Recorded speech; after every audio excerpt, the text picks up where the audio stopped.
Hello and welcome to the Home Front. Our topic for today is raising children. Raising children can be very tough, and if you don't know that yet, then you probably will once you're married and have children. Here today with us is Rabbi Abramov. I'm honored to have you with us today, Rabbi, and we'd like to ask you, how do we approach it? What should a mother and father be thinking when it comes to parenting? Okay, so the first golden principle is a great relationship between husband and wife. Because children have these two great figures in their lives, and they feel a very deep attachment and closeness with both of them. In a certain sense equal, but different. Children are endowed with very sensitive senses, and they can detect tension very easily. And there's nothing that's more disturbing to a child when he feels that mommy and daddy are not on the same page. It's something that parents, well, discerning parents, if they have, if they're wise to a reasonable degree, will certainly know that you can't speak to children in two voices. You're saying we should have a united home front? There's got to be a united home front, absolutely. Even if they disagree on certain issues, let that disagreement be worked out in private. Does that mean that even if they haven't worked out the disagreement or can't, or let's say haven't yet worked it out, they should pretend in front of the children? Well, they should come to like any profession, parenting is a very, very significant profession. It's something you're endowed with this extraordinary responsibility of building a human being, because there's no question that the parents have the greatest effect on the children.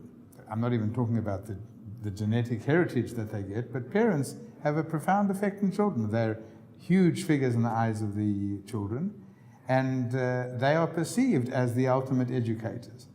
And there's also this ingredient of love, that is the natural thing that's flowing over there. So parents are they are the central person in the building of this child. And it's like anything significant or serious a person does, you've got to prepare for it. There's absolutely no point. The little child is discovering his world, and he's trying to develop attitudes and develop approaches to various things. If this child gets very confusing messages, and sometimes there are parents which actually, go into extreme, difficulties, like, well, that's what your father says, but I say differently, says Ma, or the other way. So this child is left a little, he doesn't have the tools yet to be able to sort out such a social issue. So this child is left, he's got to make choices. So who do I follow? Isn't that sometimes healthy or normal? I mean, the classic mother saying, you just wait until your father gets home, that one parent should take one role and another parent should take another role. Isn't that sometimes healthy? Yeah, but when they're doing it in unity, where they are saying, okay, father is the one who's going to inflict the punishment, which is a separate issue. We'll discuss punishment in one of our sessions. It's a very important session to discuss. So that's fine. The child understands that there are different roles. He sees them as different people with different roles. But you can't have a situation where he knows that they are inherently differing on some principal issues, because then the child begins to develop a skill which is not a healthy skill at this age, where he starts to play the one off against the other. And the child begins to manipulate, and he knows for certain things they go to father, and certain things they go to mother, and I speak to my father in a certain way, I speak to my mother in a certain way. It's not necessary for the child to do it. He should be relaxed. It should be a relaxed environment. It shouldn't be a tense-filled environment that this child has to be calculating every step and every word he makes. The home should be a harmonious, relaxed atmosphere. So I would say the absolute first golden principle is parents, work on your relationship. Mm-hmm. Now, it's hard to fake a relationship. And that's why I think children are the greatest incentive for building healthy marriages. Mm-hmm. But whatever it is, you can sometimes be forthright with the child. And you can say, your mother and I disagree on this issue, and let me spell out to you the two issues. What age are we talking about when does it become healthy? From a relatively young age, 4 or 5 can already begin to understand these things. So when it's said in a relaxed manner, and there isn't intrigue and there isn't a feeling of infighting going on, but it's said, well, mother and I have discussed this issue. You asking me, can I go away for a sleepaway weekend with my friends? Now you can come to them and say, look, mother and I have discussed this issue. We actually differ in our opinions, but the child gets the feeling of we agree to disagree. When we agree, so then the child doesn't feel that there's different camps, and he understands that the parents are coming forward now with a united coalition, with a united home front, as you said. After spelling out the differences, saying, we therefore have concluded together that this is what our decision is in this matter. Okay? Because the child is discerning enough. He knows sometimes, usually the women are endowed with a much more soft approach to children, and the father is more kind of a disciplinarian. It's not necessarily a hard and fast principle, but it's already in the Torah, it's already spelled out. When God commanded Moses to teach the Jewish people, so he gave it in a different, he worded it differently. The pasuk says, the verse says, Ko tomar lebeit Yaakov.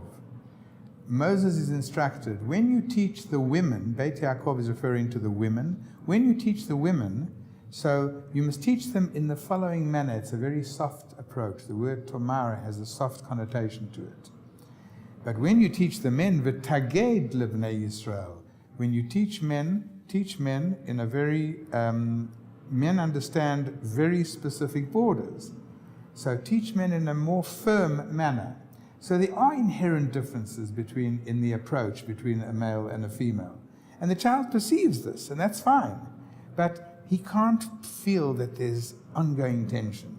Certainly not. If parents have disagreements, and it happens in the best of families that there are disagreements, so these disagreements should not be in front of the children. The children can't understand them.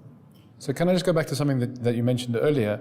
You said that you think children are one of the best incentives to work on and to develop a good marriage. I'm just wondering, one could have understood the opposite from what you said before. In order to raise a healthy child, one has to have a healthy marriage.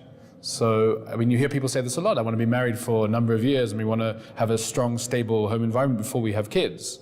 You seem to imply that, have kids sooner, it helps you develop your marriage. Yeah, I think so. I think children are most definitely a unifying factor in a marriage. Responsible, serious parents understand they've been given a massive gift of the greatest gift that there can be, a human being, and it's in their joint hands to build this personality. And much of what they're going to do is going to affect this child and this individual very profoundly throughout his life, without a doubt. So I think responsible people will feel, okay, so listen, we have to take this thing seriously. But what they need to know is that there's nothing more painful to a child than observing discord between the parents. He doesn't have the maturity to understand that it can happen that there are disagreements, and he can feel, wow, this marriage is on the rocks. These two people who I relate to as one, as this is my whole life, and now they are going at each other. So parents, when they sort out issues, and there often are issues, make sure the kids are asleep, make sure that if there are issues that need to be sorted out. So go for that walk, go for a nice walk and sort it out in whichever way you sort it out. But when you in front of the children, the first thing is a common front, common home front. So jog me on the question. So the question was... the question was about the incentive. You mentioned that children are the best incentive to work on your marriage. Yeah. So I was talking about giving one primacy or the other. If you're saying that they're an incentive to work on your marriage, the whole point of what you were saying before, I thought, was that in order to raise healthy children, you should have a healthy relationship. So are we putting the cart before the horse if we say the children are going to jog you? So a couple without children, that's not what they intend. I mean, the vast majority, the overwhelming majority of people who get married want to have children. And that is the ultimate setting that they're going to see themselves living in, this little family. Correct, but a lot of people say, 5 years' time, 10 years' time. So if they cultivate and work on their relationship, so to speak, for several years, they're in a certain sense developing something somewhat artificial, because that's not the real thing. And suddenly, when children are introduced into the marriage, these are disturbing, annoying factors, and that can upset the whole beautiful, comfortable relationship that they've built as two individuals. And now suddenly there's, they're not getting enough sleep because there's a young baby and the baby's crying at the night, and there are issues, and they can't go where they want to, they can't. So their whole life changes radically. So why spend years cultivating something which is not really where you want to be ultimately? So, of course, listen, nature has it, God has it, that at least you've got a year's run-up time before you have your first child, close to a year, right, to be exact 9 months. But that's quite a significant run-up time when they can start building and developing a closeness. Children can perceive love, and they have to work on loving each other. They have to work on this element of loving each other. Children have such senses that they, much more so than our clouded, complex way of looking at things, they can actually sense. They can sense feelings in the air. So let the husband, the Torah says that the first year of marriage is a vital year. First year of marriage is there to really spend as much time as possible together, cultivating and growing to love each other and getting used to each other. And by the time the young new addition is introduced into the family, hopefully there's already a deep, profound love that's flowing between them on all levels of their existence. And now they're ready to move into the real thing. And the real thing is ma, pa, children. So they're ready for it. So I don't think there's any advantage in saying, well, we'll spend several years. It could be that sometimes maybe it's too long a honeymoon. It's good to contain these and then get into the real thing.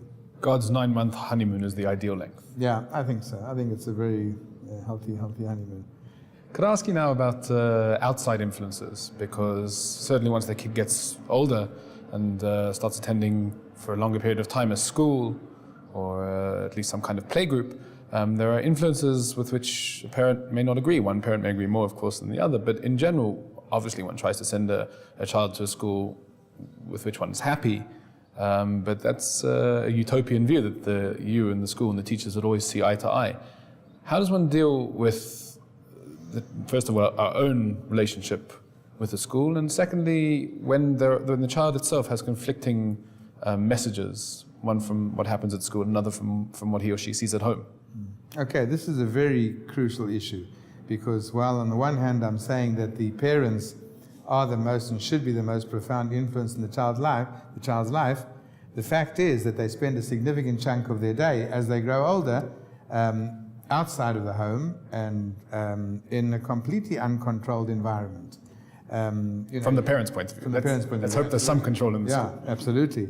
And so they can be discerning parents and try and find the best school, but they absolutely can't control what their little friends are, who are their educators, and what their friends are telling them, even what the teachers are telling them, or even what they just perceive walking in the streets. Right. Today we're living in a world of such vivid images and advertising, and people, the whole world is telling us what to think and how to think and what to believe, and it's very vivid and it's very colorful, and it's very impactful. So there is a whole massive range of influences that are pouring into this little delicate soul, this child that's been mollycoddled at home by the parents for the first year, 2, 3 years, whatever it is, and suddenly the child moves into a different arena where he's outside the sphere of influence. Now, much of outside influences can be very, very difficult. You can find situations of bad character traits. Sometimes children only encounter real violence when they go to kindergarten, right? When you have two sweet little girls tearing away at each other over who's going to play with the dolly in the kindergarten. They suddenly find themselves being insulted. They find themselves being ostracized, being excluded from little circles of friends. They suddenly find themselves having to relate to some very harsh realities of life. That's at that very young level. As they grow older, we know that in today's age of technology, people from a very early age are getting a significant amount of their influence from outside sources, very powerful outside sources. The child who's walking around with his iPhone is exposed to a whole world, a world that parents have absolutely no control, and a world that in some senses is very colorful, is very exciting, is very adventurous, and it's a real struggle to maintain an equilibrium. So the best advice for helping a child maintain a nice, healthy, wholesome balance is the home has to be a very powerful factor in this child's life. The home, this harmonious home, this home where there are these loving parents, and the child feels that this is his little cocoon, and he knows, even though he's got to venture out, but he always has that inner security. Well, I'm going back home and I'm going to discuss this with mommy and daddy. I saw things which are quite shocking, which are quite frightening to me, which are quite scary to me, which they encounter violence. They can encounter violence from teachers, from bus drivers who take them places. They can encounter violence just in the playground, real violence. Little boys playing a game of soccer, just stand by and watch. It's a good exercise. Just go to a big school and watch kids, young kids, in the break playing. So you'll see all little different forms of activity and playing, but there's a lot of verbal violence out there that this kid may not be. Of course, the child has to be exposed to this because these are the realities of life. But if the child has an inner security, he's got a very strong, powerful home, and he knows that he can come home at the end of the day and kind of lick his wounds, and he's got a very, very interested and engaged parent who really is listening to everything and responding. And parents have to realize that. Some parents feel that their role is, once my kids goes to school, so I'm kind of done. I've just got to make sure he goes to the right school. I've got to make sure he's got his lunch and he's dressed and he's clean. And, he comes back home and, there'll be a few courtesies and, I have to help him with his homework. Yeah, absolutely. That's it. Or you'll have a very common situation, where parents will almost answer for the kid. The child will walk in and say, "School's good? Everything was okay? Yeah, you enjoyed yourself? You enjoyed?" And the kid is just kind of nodding, where the mother said, she's gone through the perfunctory few comments and said, "Okay, now, go and get on with the homework, go and eat your lunch." And a parent must be ready when the child comes home, must be ready to talk and to listen and to jog the child into talking, because there's so much that this child has just discovered, so many new things that child's just discovered, and parents should spend a significant amount of time talking with each kid and hearing not only cold information, but feelings. You can have different kinds of teachers. So these are realities of life. You're not going to protect the child from different kinds of teachers, but you can have some very harsh teachers. You can have very sensitive and soft teachers. You can have situations of gross misbehavior in the schools, children vis-a-vis adults in terms of not behaving themselves in school. You can have all sorts of situations. So if the child is encouraged all the time, talk, let's discuss it. And in a very soft and a very casual manner. It shouldn't be an interrogation. under the lights and interrogate. But just who did you play with, and tell me about your friends, and who did you sit with? And often the child will come out with many, many, many deep, profound things. This little sensitive soul has been hurt, the sensitive soul, and because there's subtle bullying going on all the time, even in the finest schools. Mm. I'm not even talking about where you've got certain situations where there's real serious bullying, but there's also the subtle bullying. So parents have to be all the time, when the child comes back home, bring him back. Oh, I'm back in the comfort of the home, and they understand me, and I can talk out my feelings, and we can discuss things. Because sometimes, if parents are not open enough, then the children go underground. That is, they realize, well, I better not. I'm not going to. If the parents, for example, don't react correctly, if they overreact, so parents have to be. So parenting is a very, very serious issue, and all the time you're helping the child develop attitudes to new things and new realities of life. We're not keeping them away from the realities of life. They're going to encounter them in every sector, in every circle. So you'll choose your school very carefully, but you're always going to have a whole range of different people. If I may, Rabbi, though, in a utopian world where parents have unlimited amounts of time, that's much easier. But the reality, one of the hardest realities of today especially, is that often both parents are working full-time jobs. Sometimes the parent isn't home to meet the kid when the kid comes home from school.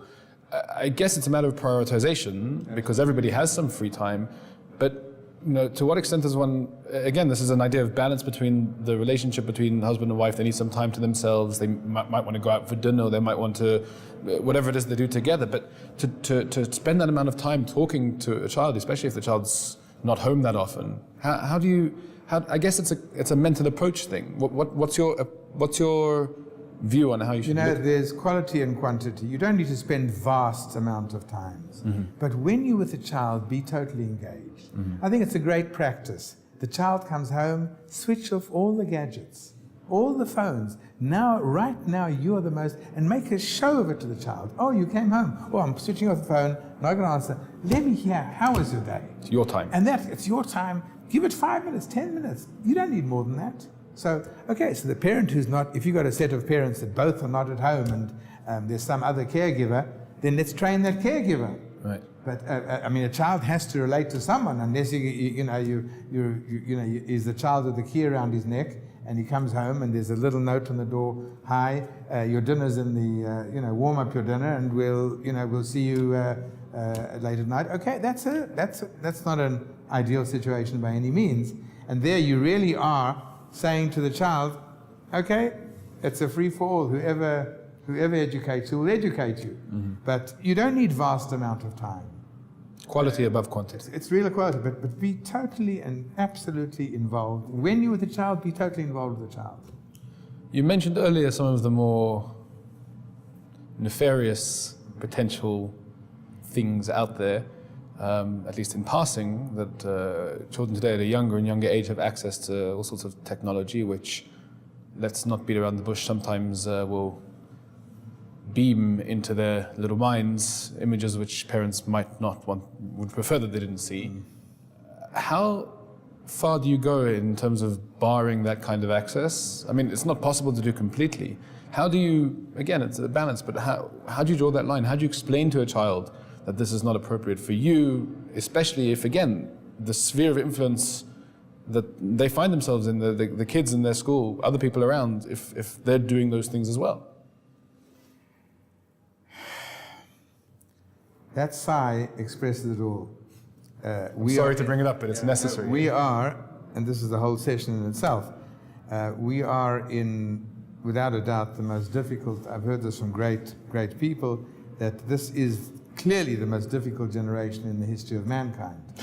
Because here you have technology and instruments which are so invasive and are so inviting and so much part and parcel of one's lives, and we really have very little control.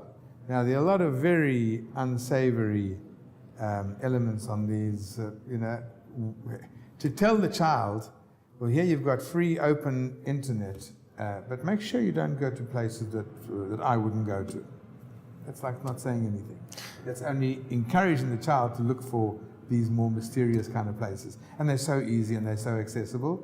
If you ask me, I live in a culture where we just don't let these children have access to vehicles where I've got no control.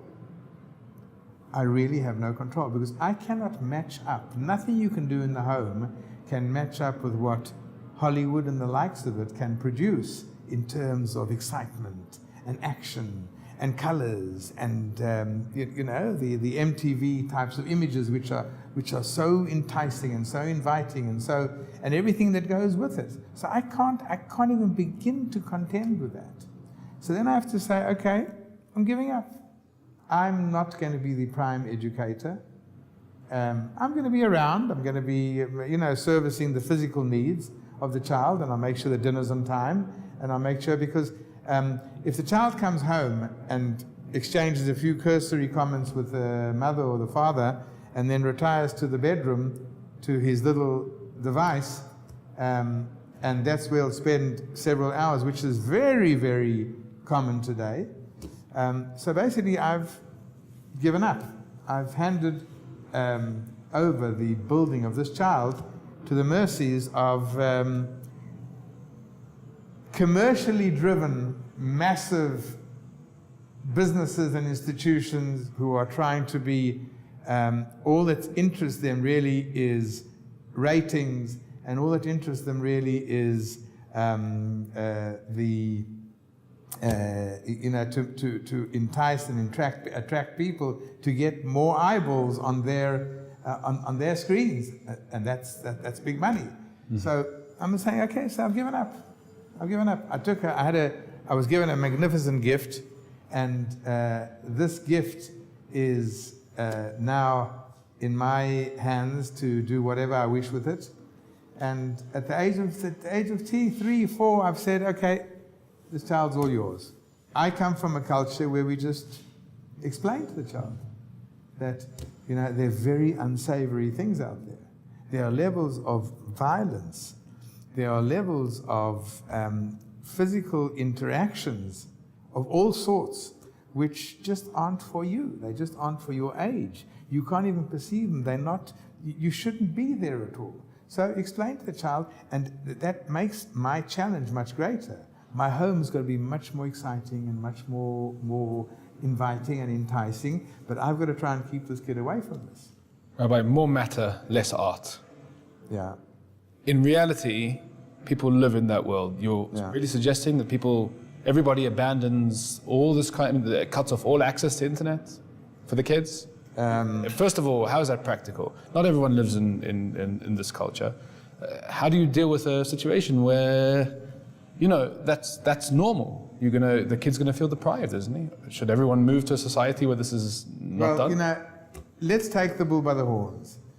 That I can't quote specific statistics, but you're talking about a hugely high percentage of very young children who are exposed to the ultimate in pornography at a very, very young age, 8, 9, 10 years old, and get completely engaged and completely involved and in a certain sense hooked.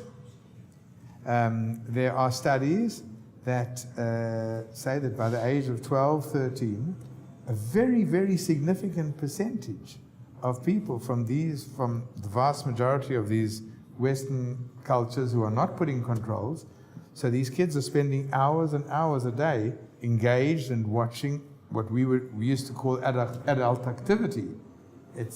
In fact, the biggest market share of people watching pornography are young kids. When I say young kids, from the age of 10 to the age of 17, where this is the highest rate of. So now, this is devastating for these kids. I mean, there are filters, there are... Oh, okay, fine, I'm coming to that in a minute. There are filters, okay, I'm coming to that in a minute. But parents who feel, let's just let them find their way through life. In a certain sense, they are inflicting extreme damage upon these children because they are entering into an area that they lack the maturity to understand. They are reducing the most profound, beautiful, spiritual, holy act of intimacy to something animalistic, something that has no depth to it, that has no feelings to it. It's purely I'm looking to take as whatever pleasure I can, even sometimes at the expense of others. So these people are going to have a very difficult time developing meaningful, profound relationships if for their whole formative chunk of their lives, from the age of 10 to 20, that's the real formative period of a person's life. From the age of 10 to 20, this person has been a major part of their whole head space and heart space and mind space is occupied in this arena, and they can't. And this casual attitude towards sexual interaction is it's saying one statement: forget about developing real, profound, deep relationships. It's saying just have a ball, get whatever pleasure you can. If it's voyeuring kind of pleasure, or it's a pleasure, just now. Suddenly they find themselves in marriage, and marriage has got to be a whole new relationship. Very often people struggle with this issue, and they find it difficult to really have meaningful interaction on an intimate level, a real sense of intimacy. So you're doing the kid a tremendous favor. So you're right. You're saying to me, Rabbi, be practical. So you talk about filters. There's no question about it that filters is, a child should not have access to an electronic device that is not very heavily filtered, without a question.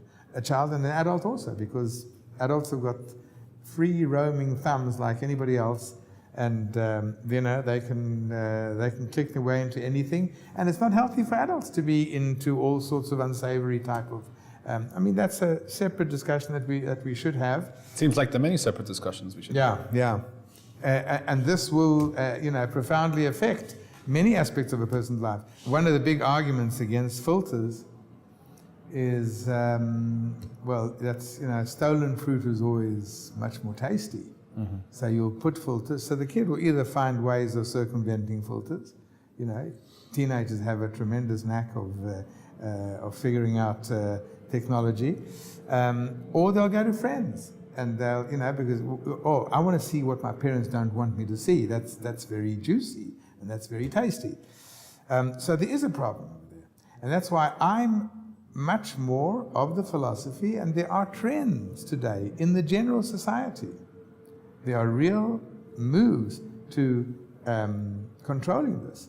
There are countries that are taking, for example, England is taking some very, very serious steps in legislating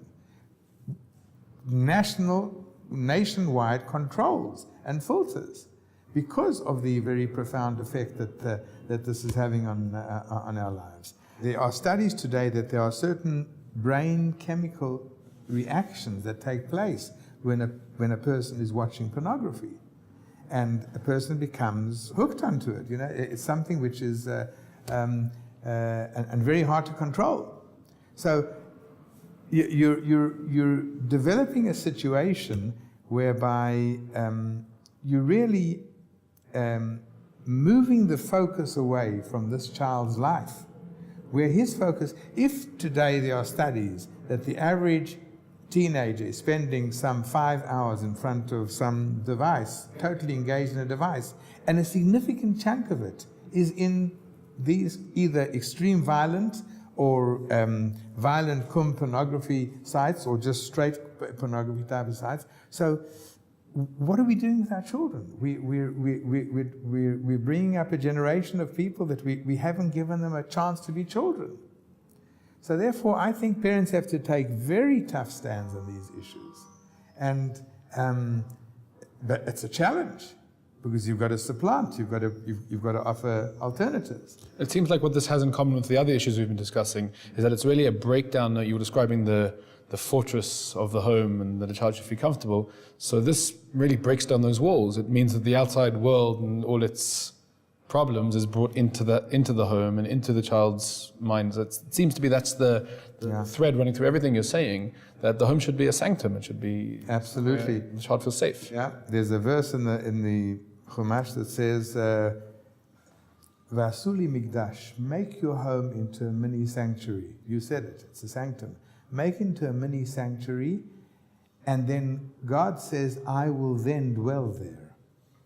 But I can't dwell in a place which is riddled. There are two areas where the Talmud says that God says, I can't be there. I can't be there when there's extreme discord. I can't be there. It's just because God's name is peace, shalom. One of the names of God is shalom. So, if couples can't get their act together and bring about a situation of peace in the home, so they are also at the same time expelling God from their home. That's one aspect. And there's another aspect where there is this level of extreme immorality on these levels. It's a very specific verse in the Chumash that says, "There shall not be amongst you this extreme immorality, and if there is, I exit." V'shav me'acharecha. It's the only place in the whole Torah where it says v'shav me'acharecha. God says, I can't be there.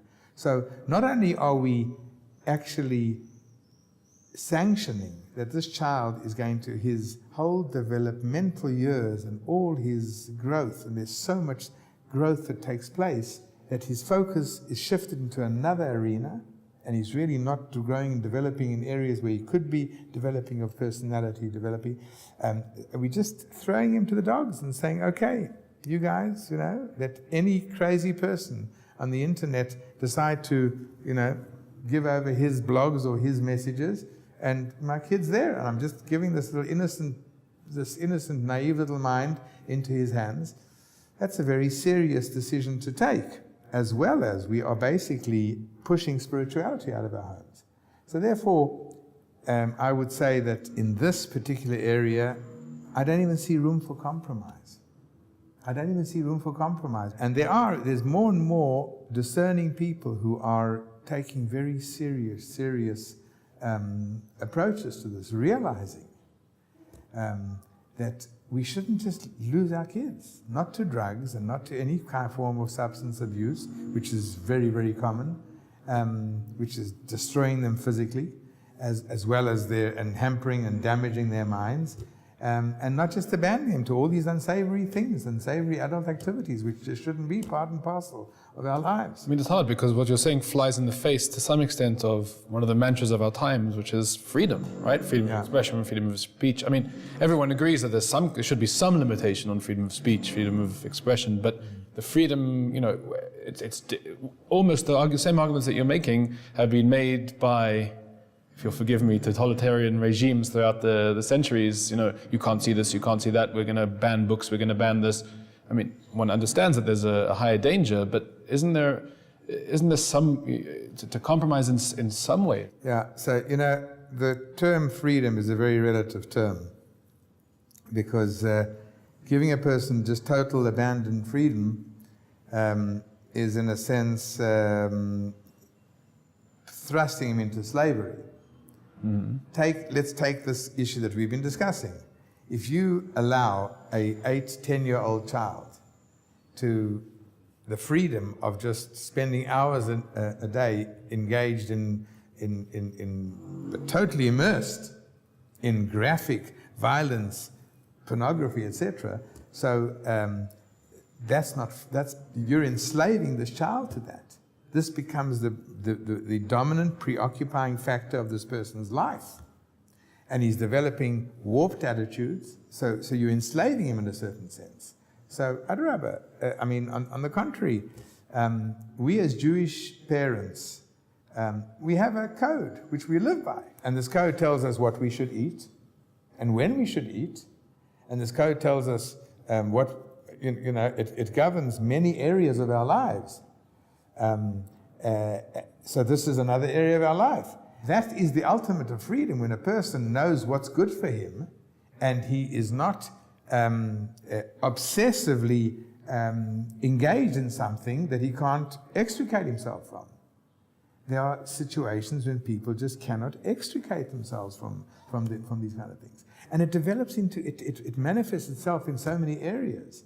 Take innocent cartoons. Mickey Mouses and Donald Ducks, if they're still around. I couldn't help but hear the air quotes that you placed of the word innocent. Yeah, okay. So take these little innocent cartoons. Now, the levels of violence in the average, in many of these cartoons, someone gets in your way, you give him a slap and he goes flying over a mountain, and there's a culture that the way you sort things out is with violence. Because kids aren't watching the mushy, nice, sweet kind of stuff. It's the action-packed, and the action-packed is just riddled with violence. So this kid then learns, okay, the way to sort out issues is you just got to be tough. Violence. Again, the guy who's producing these brilliantly produced, the world of movie production today is so sophisticated and is so thought out in terms of achieving one thing. I want my show to be popular. I want rating. So I will approach the lowest base elements of a person and I'll engage him with this. So I think that on the contrary, you can free a child. I think parents should have significant discussions with their children about these issues. They shouldn't just issue a ban and lay down the law and that's it. They should explain and explain again and again and again and analyze these issues. And they can, that you can explain to a child that intimate physical relations is something which is there primarily and virtually exclusively for the connectivity, for welding together two individuals. So now, at the age of 8, 9, 10, you don't want to get welded together with someone and stuck with someone. So you can explain this time. Of course you're going to engage in these activities. And they are very pleasurable activities. But that's going to be when you found your mate. That's going to be, and again, talking about, let's say in this case, talking about marriage. Right. So, I guess we often use the word extreme and extremism in a solely negative sense. And that's not strictly true. Some things can be extremely good and some things can be extremely bad. And so even though some of these concepts and ideas might be tough for our ears to hear, and it may be difficult to hear that a person has to set controls and limits, especially on their children, but also on themselves, I think it deserves some deep thought, and we have to come to terms with the fact that sometimes things can be extremely good.